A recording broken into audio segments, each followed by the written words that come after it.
Hi students, welcome back to the chemistry zone with Pragna ma'am. Chemical properties of carboxylic acid, वो topic काफ़ी लंबा है, काफ़ी लंबा। आपको 5 या 6 वीडियो उसके लिए चाहिए। अभी नेक्स्ट केमिकल प्रॉपर्टीज में हमने पढ़ लिया था acidic character of acid carboxylic acid, और उसमें पढ़ा था कि carboxylic acids are stronger than other organic compounds but weaker than mineral acid।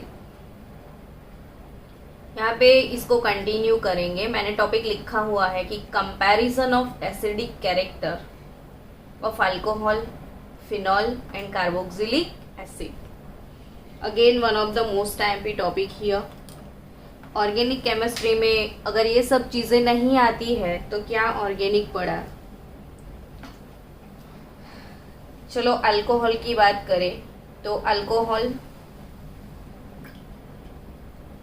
ROH plus H2O। Alcohol अगर एसिडिक है तो प्रोटॉन डोनेट करेगा, हमको मिलेगा RO plus H3O plus. RO minus उसको क्या बोलेंगे हम, तो वो है अल्कोक्साइड ग्रुप। अल्कोहल से जो मिलेगा उसको क्या बोलेंगे हम, अल्कोक्साइड। तो ये है अपना अल्कोक्साइड ग्रुप। अब फिनॉल की बात करें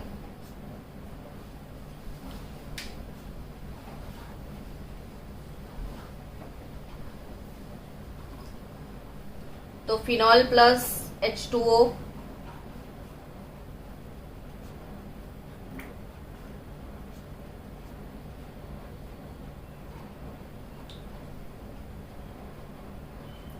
प्लस H3O प्लस, ये सारे रिवर्सिबल रिएक्शन है। यहाँ पे H3O प्लस का कंसंट्रेशन भी आपको दिखाई दे रहा है। ये वाला जो आयन मुझे मिलेगा उसको हम बोलेंगे phenoxide ion. Alcohol alkoxide produce करेगा, फिनॉल फिनॉक्साइड प्रोड्यूस करेगा। अब जाएंगे कार्बोक्सिलिक एसिड में, तो कार्बोक्सिलिक एसिड प्लस H2O तो R C double bond O plus H3O plus, इसने भी प्रोटॉन डोनेट कर दिया। ये हो गया अपना कार्बोक्सिलेट आयन। यहाँ पे हमारे पास अल्कोक्साइड आयन है, फिनॉक्साइड आयन है और कार्बोक्सिलेट आयन है। हमको ये तीनों एसिड की एसिडिटी को कंपेयर करना है। अल्कोहल, फिनॉल और कार्बोक्सिलिक एसिड, इसमें मोस्ट एसिडिक कौन है वो कंपैरिजन से आपको पता चलेगा। अब यहाँ पे अल्कोक्साइड की बात करो तो सीधा सा हिसाब है कि RO माइनस में कोई भी रेजोनेटिंग स्ट्रक्चर नहीं मिलेगा, सो यहाँ पे नो रेजोनेंस।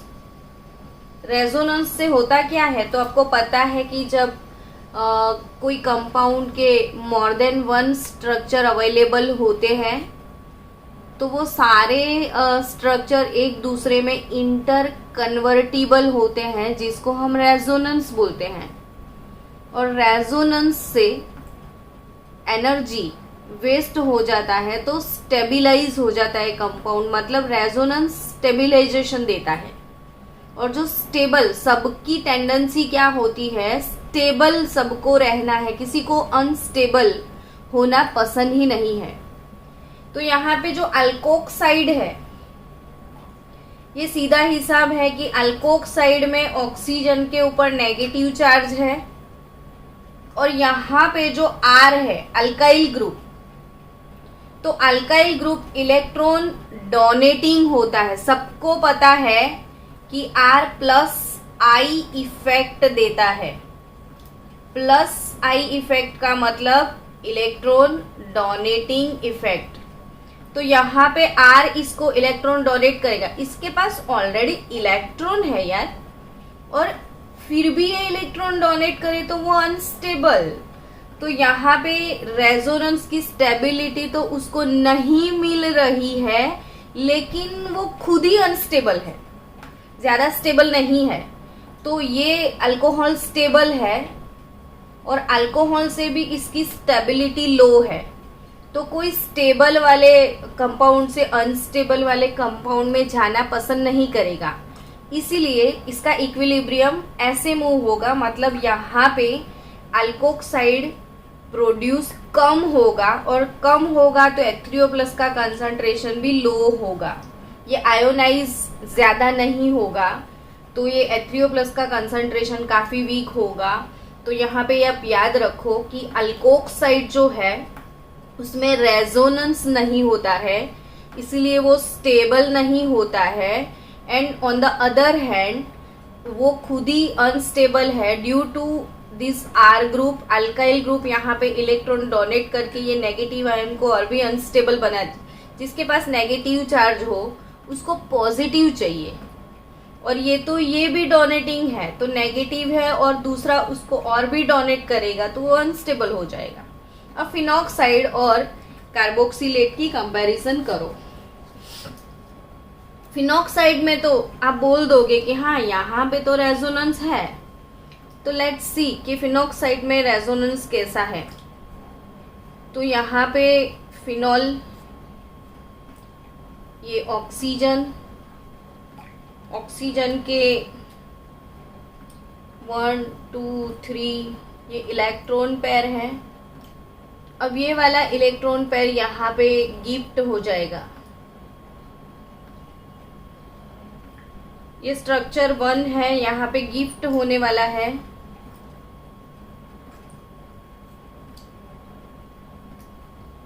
तो बॉन्ड बन जाएगा। अब इसके पास जस्ट 2 लोन पेयर बचे हैं। एक इसने गिफ्ट कर दिया।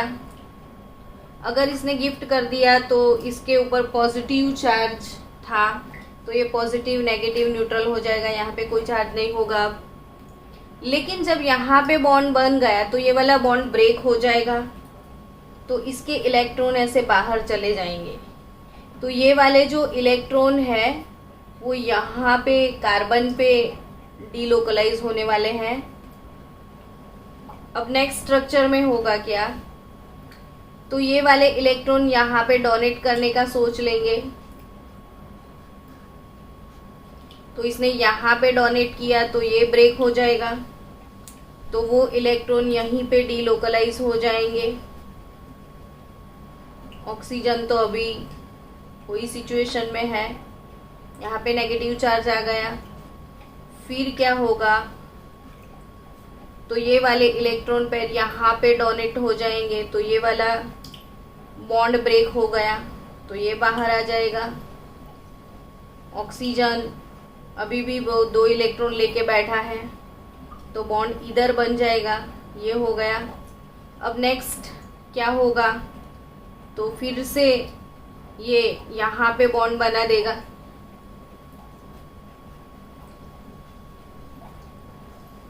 इसने यहाँ पे बॉन्ड बना दिया, तो यहाँ पे बॉन्ड बनेगा, तो वापिस ऑक्सीजन के ऊपर नेगेटिव चार्ज आ जाएगा। तो आप यहाँ पे देखो स्ट्रक्चर नंबर 1 और स्ट्रक्चर नंबर 2 3 4 ये 5। तो स्ट्रक्चर नंबर 1 और 5 उसमें जो इलेक्ट्रॉन नेगेटिवली चार्ज है वो ऑक्सीजन पे डीलोकलाइज हो रहे हैं, यहाँ पे ऑक्सीजन पे है, और बाकी के जो नेगेटिव चार्ज कार्बन पे डीलोकलाइज हो रहे हैं। यहाँ पे रेजोनेटिंग स्ट्रक्चर है लेकिन जो इलेक्ट्रॉन डीलोकलाइजेशन प्रोसेस है वो कार्बन पे है। हमेशा इलेक्ट्रॉन डीलोकलाइज इलेक्ट्रोनेगेटिव एलिमेंट पे हो तो वो ज्यादा स्टेबल हो। As we know that oxygen is more electronegative than carbon, तो ऑक्सीजन की इलेक्ट्रोनेगेटिविटी ज्यादा है, तो अगर उस पे डीलोकलाइज है तो वो ज्यादा स्टेबल है। लेकिन जो इलेक्ट्रोनेगेटिव नहीं है, कार्बन इतना इलेक्ट्रोनेगेटिव नहीं है जितना ऑक्सीजन है, अब कार्बन पे डीलोकलाइज होता है तो वो ठीक है, चलता है, वो इतना कंसीडर नहीं करेगा रेजोनेंस स्टेबिलाईजेशन में। तो ये तीनों फॉर्मूला रेजोनेंस स्टेबिलाईजेशन में ज्यादा हेल्प नहीं कर सकती है, क्योंकि ये जो इलेक्ट्रॉन डीलोकलाइज हो रहा है वो लेस इलेक्ट्रोनेगेटिव एलिमेंट कार्बन पे हो रहा है। ये लेस इलेक्ट्रोनेगेटिव एलिमेंट कार्बन पे, यहाँ पे ठीक है ऑक्सीजन पे है, तो यहाँ पे ऑक्सीजन पे है, पर प्रॉब्लम ये है कि यहाँ पे डीलोकलाइज नहीं हो रहा है, वो लोकलाइज है, स्टेबल है। यहाँ पे देखो ये स्टेबल है, नॉट मूविंग। जब मूव होता है तो कार्बन पे होता है, ऑक्सीजन पे स्टेबल है। तो यहाँ पे रेजोनेंस तो है, लेकिन रेजोनेंस स्टेबिलाईजेशन जो है वो काफी कम होगा। अब ये स्टेबल है लेकिन उतना नहीं जितना ये वाला है। सो ये स्टेबल है। अब स्टेबल होने से एसिडिटी को क्या लेना देना, तो ये स्टेबल है ना, तो इसके साथ रिएक्ट करके ये वापिस इस साइड नहीं जाएगा। अब अगर ये अनस्टेबल है तो ये इसके साथ रिएक्ट करके वो वापिस चला जाएगा, तो H3O+ का कंसंट्रेशन डिक्रीज हो जाएगा। ये रिवर्स रिएक्शन ज्यादा नहीं करेगा, तो काफी हद तक H3O+ का कंसंट्रेशन हमको मिलेगा। ये जितना स्टेबल होगा इतना H3O+ का कंसंट्रेशन इंक्रीज होता जाएगा। अब बात करें कार्बोक्सिलेट आयन की, तो इसमें क्या प्रॉब्लम है, तो कि यहाँ पे तो कुछ प्रॉब्लम ही नहीं है, फायदा ही फायदा है। अब देखो ऑक्सीजन पे इलेक्ट्रॉन डीलोकलाइज होने वाले हैं। अब यहाँ पे इसने डोनेट कर दिए, तो R C यहाँ पे डोनेशन है, यहाँ पे सिंगल बॉन्ड, तो ये वाले इलेक्ट्रॉन इस पे चले जाएंगे, तो ये वाले ऑक्सीजन पे 1 2 3 4 5 6 इलेक्ट्रॉन आ जाएंगे। तो इस पे यहाँ पे नेगेटिव चार्ज कभी ये वाले ऑक्सीजन पे तो कभी ये वाले ऑक्सीजन पे। यहाँ पे भले रेजोनेटिंग फॉर्मूला ओनली 2 है, यहाँ पे कितने सारे हैं, तो आपको ऐसा ही लगे कि इतने सारे फॉर्मूला है तो ये स्टेबल होगा, लेकिन इतने सारे फॉर्मूला में कोई दम नहीं है, क्योंकि जो इलेक्ट्रॉन डीलोकलाइजेशन प्रोसेस है वो कार्बन पे है, विच इज लेस इलेक्ट्रोनेगेटिव। यहाँ पे वही सूट करता है इसको कि ऑक्सीजन बहुत ज्यादा इलेक्ट्रोनेगेटिव है और उसी के पास इलेक्ट्रॉन है, तो ये स्टेबिलिटी ज्यादा दिखाएगा। तो यहाँ पे कार्बोक्सिलेट आयन है वो काफी स्टेबल है, और हमने पढ़ा था कि ये दोनों, ये भी खुद रेजोनेंस स्टेबिलाईज है, ये भी रेजोनेंस स्टेबिलाईज है, तो ये स्टेबल है। मैक्सिमम स्टेबल अगर किसी को बोल दिया जाए तो वो कार्बोक्सिलेट है। तो ये काफी अनस्टेबल है, ये स्टेबल है और ये भी स्टेबल है, लेकिन phenoxide is less stable then carboxylate ion, तो ये ज्यादा स्टेबल है। अब वो बहुत ज्यादा स्टेबल है तो इसके साथ रिएक्ट नहीं करेगा, रिवर्स डायरेक्शन में नहीं जाएगा, तो इसीलिए H3O+ का कंसंट्रेशन बहुत ही ज्यादा इंक्रीज हो जाएगा। और हमने पढ़ चुके हैं नेक्स्ट इसके प्रीवियस लेक्चर में कि concentration of H3O+ increases then acidic factor increases. तो यहाँ पे आप हमेशा याद रखो कि alcohol is less acidic than phenols, and phenols are weak acid than carboxylic acid। तो सबसे ज्यादा स्ट्रॉन्ग एसिड कार्बोक्सिलिक एसिड, उसके बाद में फिनॉल और फिर अल्कोहल। तो ये आपको याद रखना है। ये कंपैरिजन वाले क्वेश्चंस बोर्ड में आएंगे 2 या 3 मार्क्स के लिए। तो ये काफ़ी इम्पोर्टेंट क्वेश्चन है, ये बार बार बच्चे भूल जाते हैं। तो वीडियो इसलिए बन गया कि आपको भूल जाओ तो आप उसको देख के रिवाइज कर लो। अब नेक्स्ट टॉपिक पढ़ेंगे हम। ये था हमारा topic comparison of acidic character of alcohol, phenol and carboxylic acid. अब नेक्स्ट टॉपिक क्या है? तो नेक्स्ट टॉपिक है effect of substituents on the acid strength of aliphatic acid. ये भी मोस्ट टाइम पे टॉपिक है। Effect of substituents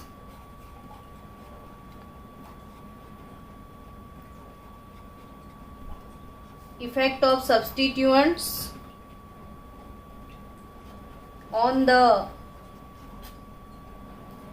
acid strength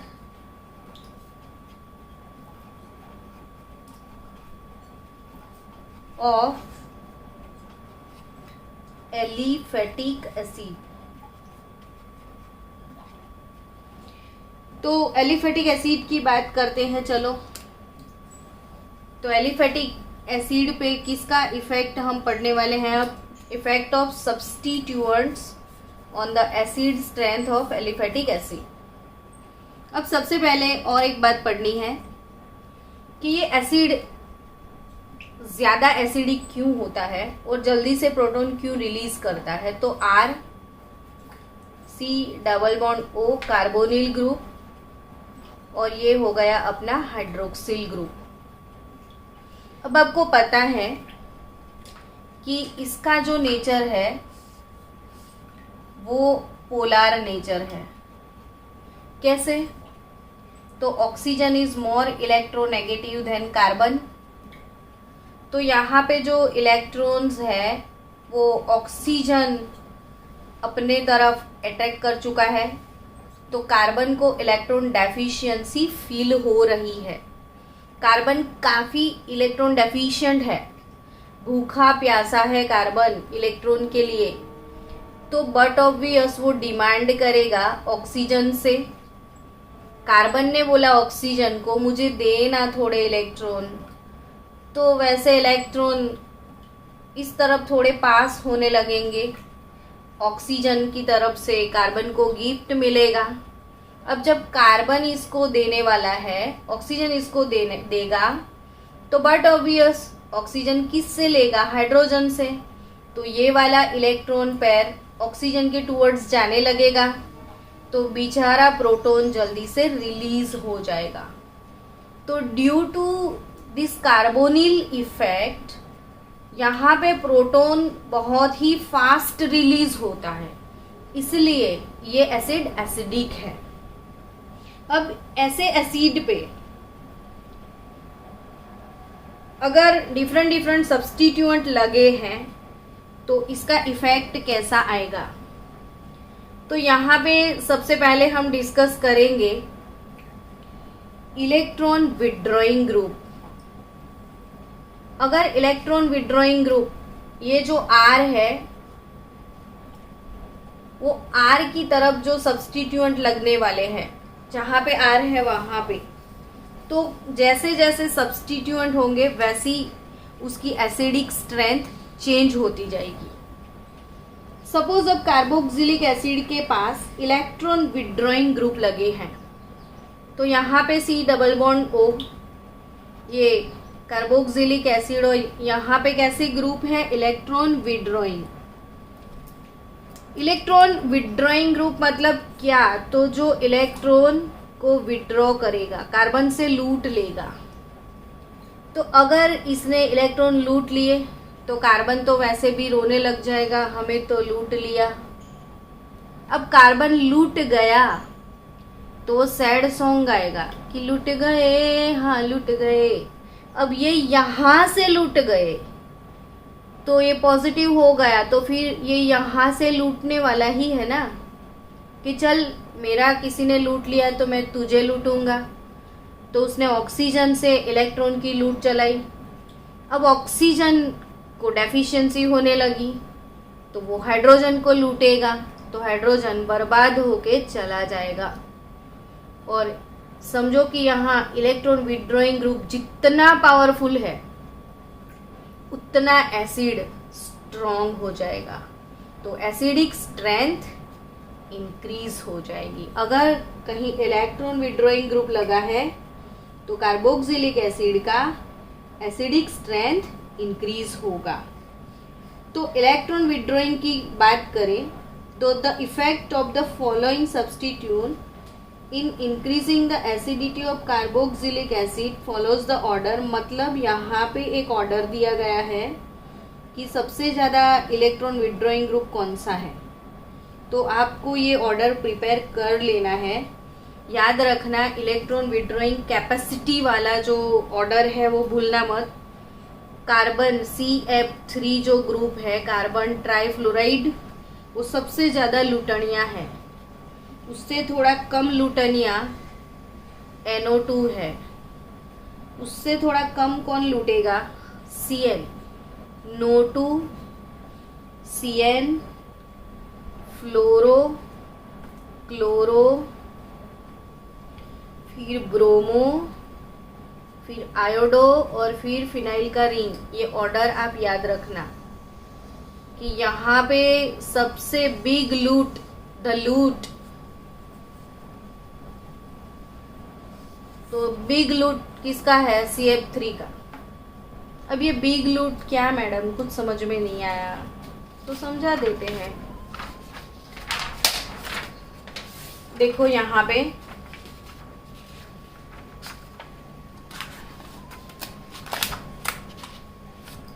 कि अगर आपके पास COOH और यहाँ पे आपके पास CF3 ग्रुप लगा है, COOH और यहाँ पे NO2 लगा है, NO2CH2 नाइट्रो एसिटिक एसिड है, तो इन दोनों में ज्यादा एसिडिक कौन? तो ये ग्रुप से डिसाइड होगा। देखो यहाँ पे CF3 है, electron withdrawing group, as a electron withdrawing group यहाँ पे CF3 है।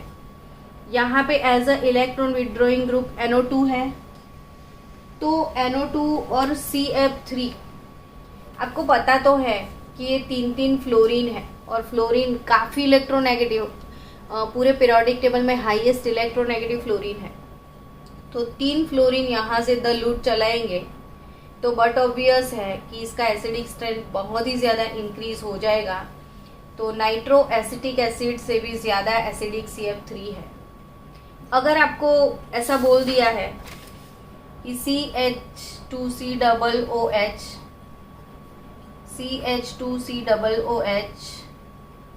CH2COOH, यहाँ पे फ्लोरीन है, यहाँ पे क्लोरीन है, यहाँ पे ब्रोमीन है, यहाँ पे आयोडीन लगा हुआ है, तो ये फ्लोरो एसिटिक एसिड है, ये क्लोरो एसिटिक एसिड है, ये ब्रोमो एसिटिक एसिड और ये आयोडो एसिटिक एसिड। इन सब में मैक्सिमम एसिडिक कौन?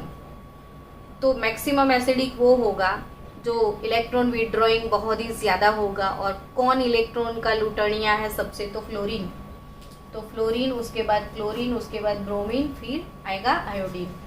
तो यहाँ पे सबसे ज़्यादा एसिडिक स्ट्रेंथ फ्लोरीन वाले एसिटिक एसिड का होगा। अब सपोज ये सोचो कि ये R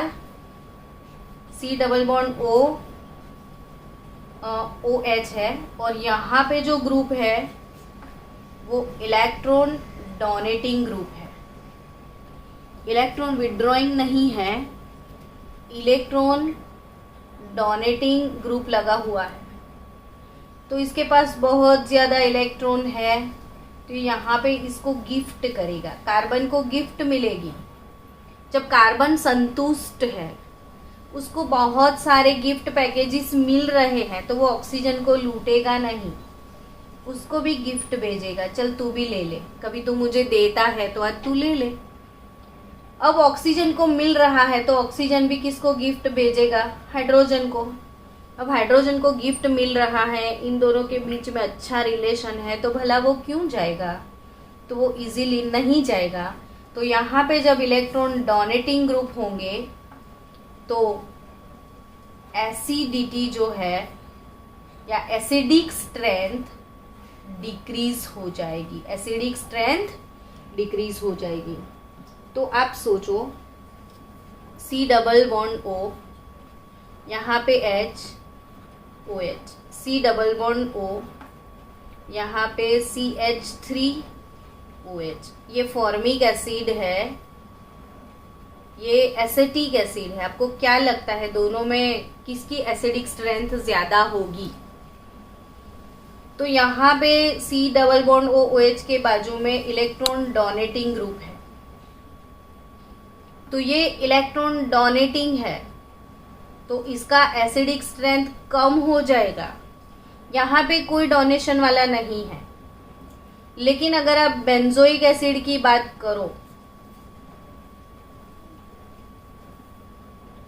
तो ये बेंजोइक एसिड, फॉर्मिक एसिड और एसिटिक एसिड में सबसे ज्यादा एसिडिक कौन? तो यहाँ पे ना कोई डोनेटिंग है ना कोई विड्रॉइंग है, यहाँ पे रेजोनेंस का भी चांस है। तो आपको याद रखना है FBA, हमेशा ये ऑर्डर याद रखना, FBA formic greater than benzoic greater than acetic acid. सबसे ज्यादा एसिडिक फॉर्मिक एसिड है, उसके बाद बेंजोइक एसिड है, उसके बाद एसिटिक एसिड है। FBA याद रखना, क्या याद रखोगे? FBA। तो formic, benzoic then acetic acid.